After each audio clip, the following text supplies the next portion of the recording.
Aujourd'hui, nous allons vous parler de la cuisson des viandes à la vapeur. Et oui, la viande, ça se cuit à la vapeur également, et vous allez comprendre pourquoi. Et je dois dire que j'ai même convaincu des bouchers très réfractaires en disant « Mais non, tu vas me la bousiller ma viande ». Il va venir voir, venez goûter. Et j'ai convaincu des gens les plus réfractaires à la cuisson à la vapeur de la viande, et je crois qu'on va vous convaincre. Donc Stéphane, allez-y, expliquez-nous pourquoi la viande au vitaliseur est beaucoup mieux pour notre santé, mais aussi en termes de cuisson, parce que ça préserve beaucoup de choses. Oui, alors moi, j'étais vraiment étonné. La viande, ça m'a vraiment bluffé. Et je dois dire que je suis fils de boucher. La viande, j'en ai mangé. Ah, vous êtes fils de boucher? Ouais, mon père était boucher. Donc je peux vous dire que depuis l'âge de 6 ans, 7 ans, il y a de la viande midi et soir, ce qui n'est pas bon pour la santé.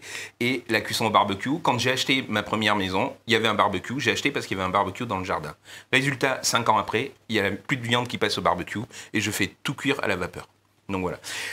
Pourquoi c'est intéressant? Parce que le goût, déjà le côté gustatif. Deuxièmement, les gens disent ouais, ça doit être bouilli. Non, absolument pas. C'est toujours leur argument. Hein. Avec les chefs, s'il n'y a pas la caramélisation, s'il n'y a pas la réaction de Maillard, c'est pas beau, c'est pas bon. Alors c'est pas beau, oui, ça je tolère. Je trouve pas, mais bon. Non, mais vous avez gustativement, ça reprend tous les arômes de la viande, et c'est surtout que la vapeur va conduire la chaleur à cœur, ce que vous n'avez pas dans une cuisson directe à la poêle ou dans une cuisson au four, parce que vous faites une croûte. Voilà, et une fois que cette croûte elle est faite, c'est désisolant. Ça fait un écran. Voilà, c'est un isolant, c'est tout. C'est un isolant, et du coup, la chaleur elle rentre pas dedans. Donc vous vous retrouvez avec des viandes qui ont un goût de sang et un goût de viande à cœur. Oui, et rétractée, alors que là, la viande respire, on va le voir, de toute façon, on fait ça en direct. Oui, voilà. Alors, il y a vraiment deux choses qui sont vraiment importantes, que ce soit des steaks, que ce soit de la côte de bœuf, j'ai fait du paleron de bœuf, voilà, il y a vraiment du faux filet, on peut faire plein de choses. Le paleron, là, vous m'avez scotché. Ouais, le paleron, moi j'adore. C'est quand même une viande dure de départ. Et arriver à la faire tendre, c'est... Oui, alors bien sûr, ce qui est important, c'est... tour de main. Manger moins de viande, mais manger de la meilleure viande. C'est-à-dire manger 2 fois par semaine. On a la chance, c'est qu'on a beaucoup de petits producteurs, beaucoup de petites boucheries. Moi, j'ai fait le paleron parce que c'est un paleron d'une viande qui était sélectionnée, qui a maturé et qui était très bon. Voilà, bien sûr. Bien sûr. Ah oui, l'ensilage, c'est une catastrophe. Voilà. Et il y a des très bons producteurs. Ouais. Mangez moins. Alors, c'est sûr que la viande, c'est cher, c'est un luxe. Mais si vous en mangez 2 fois par semaine ou 1 fois par semaine, mais un bon morceau, vous allez voir, vos papilles, votre estomac, ça retrouvera que meilleur. Absolument. Donc, c'est pour ça que le magret, c'est quelque chose où on a une labellisation, on a un produit de qualité qui est très simple, les gens, ils l'aiment. Donc voilà. Donc 2 choses qui sont vraiment importantes. La première chose, c'est que j'ai enlevé le gras du magret. Voilà. Donc ça, je l'ai enlevé parce que c'est inutile et le gras, en fait, ça va causer un isolant et en fait, on va pas avoir une cuisson homogène. Donc le gras, bien sûr, vous pouvez le récupérer, vous faites des petits morceaux, vous le mettez à fondre au vitaliseur, on fait du gui de canard. Oui. Voilà, et vous l'utilisez pour faire vos pommes sautées, vous l'utilisez si vous faites de la réaction de Maillard. Donc, ça c'est la première chose. La deuxième chose, c'est que j'ai salé légèrement une demi-cuillère à café de sel, gros sel gris, sur chaque face. Voilà, pas plus. Les gens me disent, mais ça va trop salé? Non. Non. Le sel, il va permettre 2 choses. Déjà, de remonter au niveau de l'intérieur, ça va ouvrir les fibres. Oui, c'est la pompe à sodium, vous savez, c'est comme si ça attirait à la surface. Voilà. Ça va assaisonner. Et 2, quand on va cuire à la vapeur, en fait, comme les fibres de votre viande seront ouvertes, ça va permettre à la vapeur de cuire à cœur. Donc ça, c'est la deuxième chose. 2, on ne sort jamais une viande du frigo pour la mettre en cuisson à la vapeur. Pour la mettre à température. Voilà. C'est comme une cuisson classique. Hein. Ça, on n'a rien inventé. Il faut la remettre en température. Donc, pour un magret de canard, 2 heures, 2 heures et demie. Pour une côte de bœuf, pareil, 2 heures, 2 heures et demie. C'est vraiment très important, cette remise en température. Donc, vous recouvrez avec un torchon, un beef wrap de chez Sylvie. Voilà. Mais vraiment... c'est vraiment important. Donc voilà, donc on a notre magret qui est revenu en température. Bien sûr, on va vous faire une deuxième petite sauce vierge. Aujourd'hui, les premières cerises arrivent. On est sur la fin de la grenade. On a des échalotes, on va avoir un peu de gingembre. Donc vous allez voir, on va faire une sauce vierge très simple. Et notre magret. Alors, on va le mettre cuisson directe sur le tamis. Donc ça, c'est vraiment important.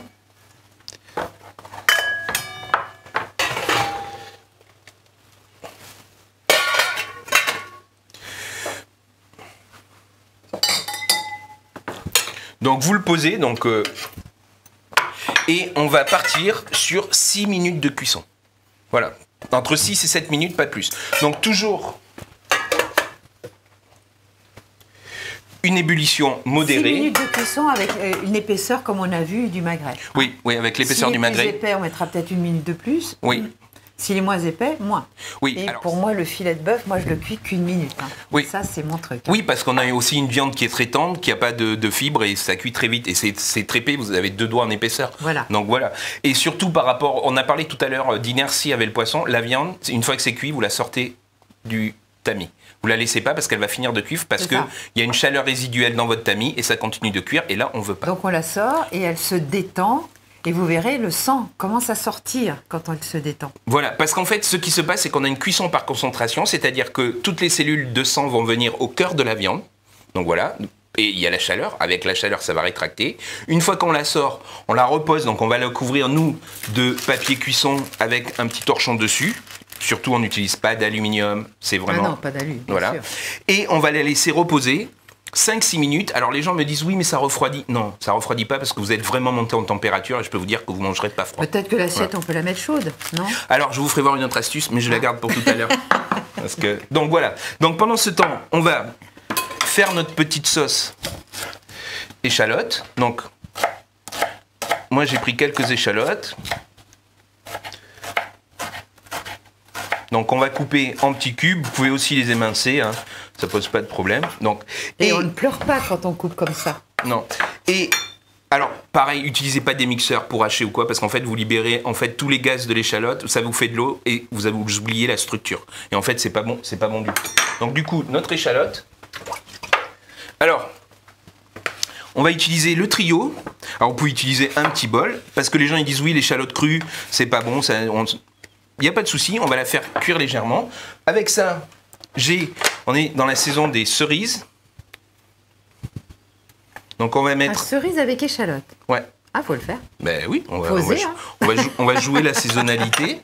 Donc je vais juste mettre, et en plus ça va nous donner un peu de jutosité. Donc ce que je vais chercher avec la cerise, c'est un peu de sauce Mais c'est vrai aussi. qu'avec le magret, ça va bien, le salé sucré. Ben oui, Ouais. oui, c'est vraiment, vous pouvez jouer, et vous pouvez, quand arrivent les poires, les pommes, vous allez pouvoir jongler et utiliser des poires. En fait, vous faites des saisons par rapport à la saisonnalité.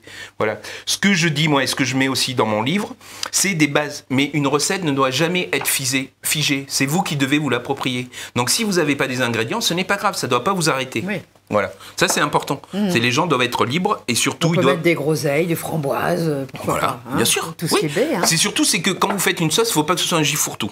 Oui. Voilà, si vous faites une thématique fruits rouges, vous restez sur les fruits rouges. Ouais. Si vous faites une thématique abricot pêche, vous restez sur les abricots pêche. Et la mangue, c'est pas mal. Oui, la mangue aussi. Mais vous restez sur le fruit exotique. Donc mangue, fruit de la passion, on peut Et mettre de la mangue, l'ananas. vous pouvez utiliser la mangue verte à partir du moment où elle est émincée en petit, parce qu'elle est moins sucrée en index glycémique, et c'est un produit qui a quand même beaucoup de propriétés.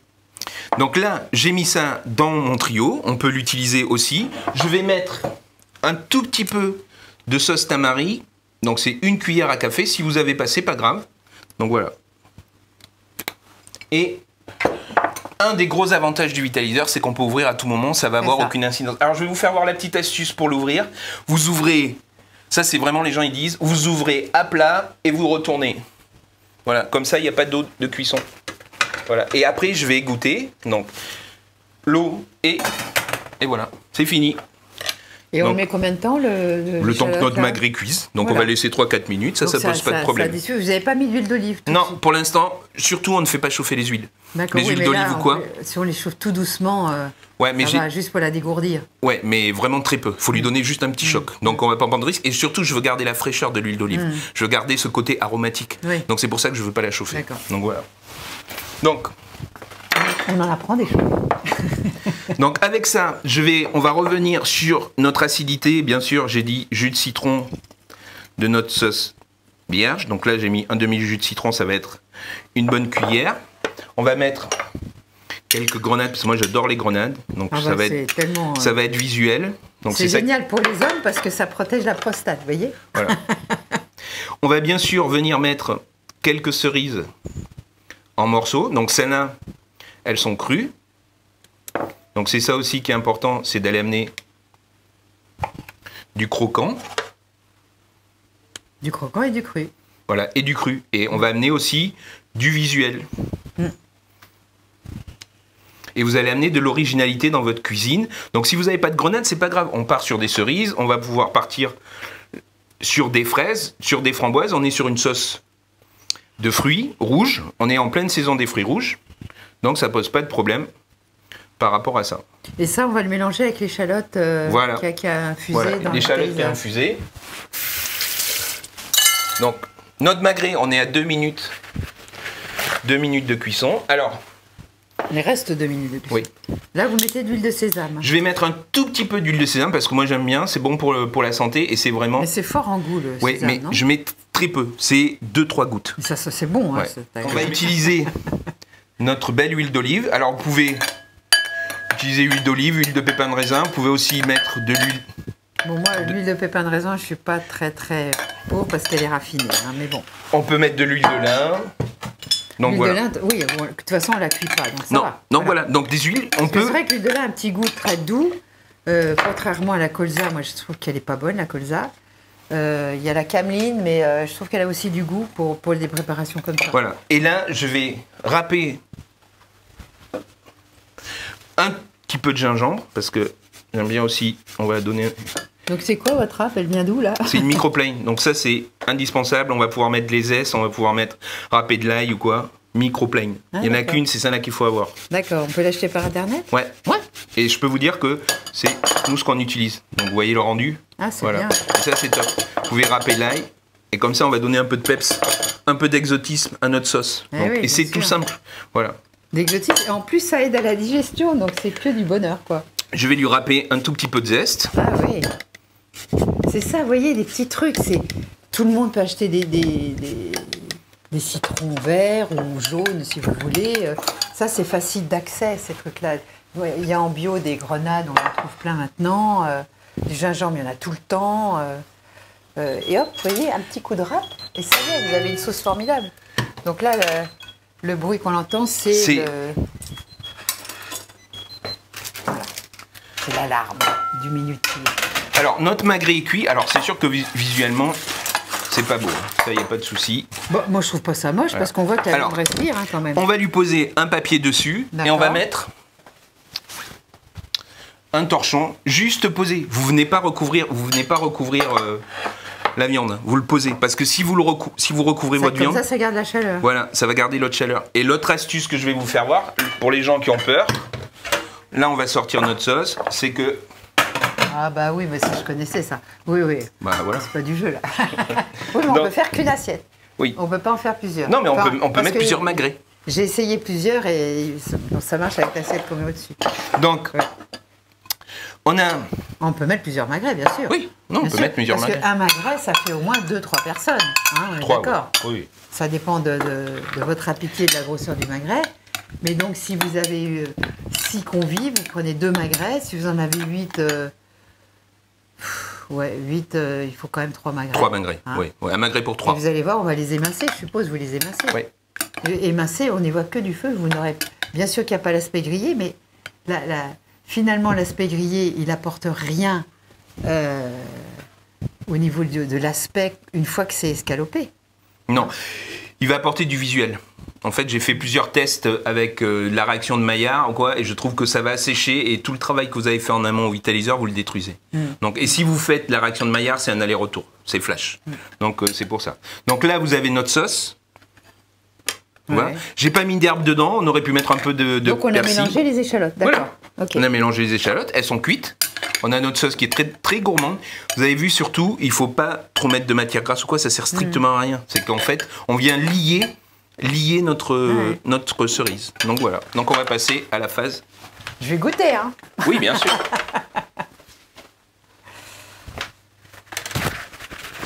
Et là, vous le laissez infuser combien de temps, là, se détendre, le magret? Alors, je laisse infuser 5 bonnes minutes. 5 bonnes minutes. Ouais, il faut vraiment un temps de repos qui soit en adéquation par rapport. Il se passe quoi pendant ces 5 minutes? Alors, ce qu'on a fait, c'est qu'en fait, on a fait concentration. Ouais. On a amené tout le centre du magret à cœur. Ouais. Voilà. Donc, quand on a fermé toutes les fibres, voilà, ce qu'on va faire, c'est que quand en fait, on va laisser reposer, la chaleur va redescendre et petit à petit, toutes nos fibres vont s'ouvrir. C'est pour ça que le sang sort. Le sang va sortir plus ou moins, mais surtout, on va gagner en jutosité. C'est-à-dire qu'on va rehydrater tous les fibres. D'accord. Voilà. Ok. Parce que la viande, on va la rehydrater et donc du coup, on n'a pas une viande qui est sèche. Ce qu'on peut faire avec le poulet ou quoi. C'est pour ça que ce temps de repos, il est valide pour la cuisson à la vapeur comme en cuisson normale. Et pour les filets de poulet, vous faites pareil? Exactement pareil. D'accord. Remise en température, on fait cuire 6-7 minutes. Mais vous avez fait cuire en mijotant ou à grosse ébullition? Toujours ébullition. Ébullition. On n'a vraiment pas de... Il faut vraiment vous dire que du moment que vous ayez un filet de vapeur qui sort de votre couvercle, c'est suffisant. Ça suffit. Oui, mais il y a des ébullitions qui sont plus ou moins fortes. De toute manière, on a une température qui est à 100 degrés à l'intérieur, en dessous à 95-100 degrés. Voilà. Et on ne peut pas dire... Alors, pourquoi ébullition forte quand vous avez des grosses quantités? C'est par exemple si vous voulez faire de la purée, quand vous cuisez avec la céramique, au début, il faut créer une ébullition forte et ensuite on régule. Parce que finalement, si on a plus de temps, on peut quand même avoir une ébullition pendant 2 minutes et soit éteindre le feu, soit carrément le baisser. Ça fera un petit peu l'étuve là dont vous disiez. Là. La cuisson par... comment vous avez dit? Ça y est, je me rappelle. Par inertie. Par inertie. Oui, mais le problème de la viande, Enfin, c'est un ça. produit qui est sensible et c'est qu'on dépasse vite la cuisson. Vous avez vu, on a cuit que 6 minutes. Ouais. Marion. Donc les gens, ils peuvent pas forcément jauger. Donc voilà. Donc c'est risqué. Donc voilà. D'accord. Ce qui est vraiment important, c'est cette phase de repos. Voilà. Où les gens ils me disent oui, mais ma viande a refroidi. Non, vous inquiétez pas. Votre viande, elle va pas refroidir, elle est chaude. Donc voilà. Notre sauce est prête. On va s'occuper du dressage. Ouais, pour les côtes de bœuf. faites Donc les côtes de bœuf, on fait une remise en température de 2 heures à 2h30. C'est-à-dire on on les sort du frigo voilà. 2 heures, 2h30 avant. On sale avec une cuillère à café les deux surfaces. D'accord. Voilà, on recouvre d'un papier parchemin, d'un torchon. Voilà, et on laisse revenir en température.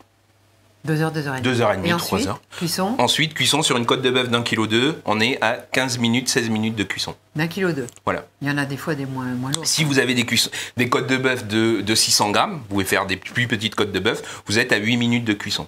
Donc D'accord. voilà. Et pareil, on laisse détendre après. Toujours. Voilà. Et combien? 5 minutes? Ouais, 5 minutes à couvert et vous laissez détendre avant de couper la viande. D'accord. Ça, c'est vraiment Et important. le fameux paleron dont vous m'avez parlé, parce que là, pour moi, le paleron à la vapeur, c'est quand même un produit qu'on fait mijoter parce que tout mijotage et non pas bouillir pour détendre les fibres. Comment se fait-il? Parce que c'est en fait le paleron, la viande a maturé. On a travaillé sur des viandes maturées, donc quand la viande mature, il y a un travail qui se fait au niveau des collagènes et des fibres. Donc en fait, il y a des enzymes qui font travailler, qui vont donner de la tendreté. Le paleron, pourquoi on le pousse en cuisson? Pour justement cuire ces collagènes. Ensuite, le paleron, vous avez un nerf qui est au milieu. Donc du coup, il faut dénerver, enlever ce nerf qui est au milieu pour que vous ayez juste la viande. Donc voilà. Et ça, c'est exceptionnel. Et vous le cuisez combien de temps? 6 minutes, 7 minutes. Voilà. Et l'agneau, moi je fais des gigots d'agneau entiers là-dedans. Je fais couper l'os par le boucher Oui. pour qu'il rentre, parce que sinon il Oui, rentre ça pas. rentre pas. Hein. Je le pique d'ail, je le sale avant cuisson, je mets à température comme vous faites, et je le cuis 25 minutes. Oui, 25-30 minutes, voilà. Un gigot entier. Hein. Oui, vous avez qui fait 800 grammes, 900 Voilà. grammes. Et après, je fais une petite sauce au pistou ou pour ceux qui ont la chance de trouver de l'ail des ours, qui est quand même un ail sauvage génial. Moi, je fais des pistos avec l'ail des ours, Oui. c'est formidable. Et là, j'ai créé justement une marinade où vous allez pouvoir mariner votre gigot. Ah, la marinade Voilà. du chef. Alors, qu'est-ce qu'il y a dedans? Il y a paprika, sumac. C'est quoi le sumac? Sumac, c'est les épices libanaises, qui a un peu d'amertume, c'est très aromatique. Ah oui. Ah, ça, c'est très bon. Paprika fumée, cannelle. Ah oui, ça Voilà. doit pas être mal. Voilà. Ah Donc, ouais. c'est très aromatique. Je vais encore tousser. Il me fait vite. Ah oui. Ah oui, c'est très avant. Voilà. Et on a fait l'épaule d'agneau avec. Ah oui, c'est vrai que c'est pas mal, ouais. Voilà. Et vous pouvez le mettre sur vos filets de poulet. Donc là, on amène du peps. Ah oui, c'est bien votre truc parce qu'on peut vider l'air et le faire. Voilà, Ah oui, c'est tout. bien. Et c'est prêt à l'emploi et vous Ouais, remettez c'est dans bien. le placard. Donc ça, c'est parfait. Allez, on va revenir sur notre magret. Donc, il a reposé. Oups. Donc, Ah oui, vous voyez, il a rendu du jus. voilà, il est comme il est chaud. Ah oui, il est chaud. Donc voilà, donc on l'a laissé 6 minutes. Donc du coup, là,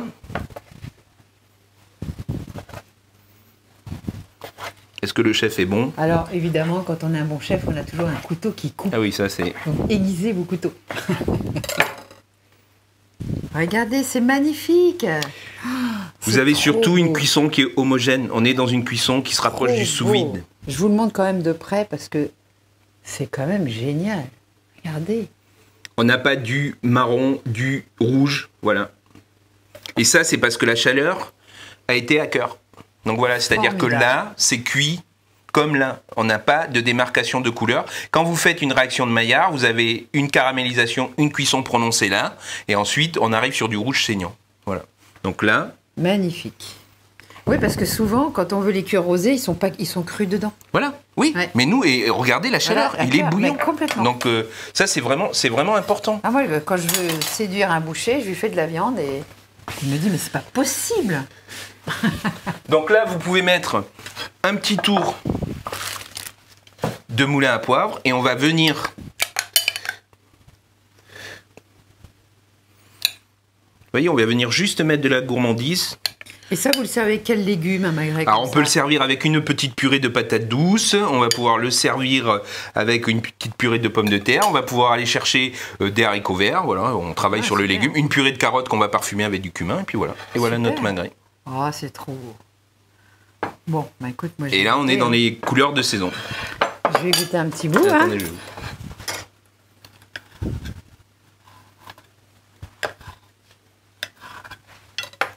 Donc, ça, c'est une grosse bouchée, ça, quand même. Une petite demi, là. Hop. Bon, normalement, on mange pas entre les repas, mais là, c'est exceptionnel, quand même. Et prenez un peu de cerise, un peu de garniture. C'est vrai que ça apporte ce petit acidulé, là, avec le magret. C'est juste un mariage parfait. Super. Voilà. Bon, encore, dommage que vous ne soyez pas là. Désolée, je parle la bouche pleine. À bientôt.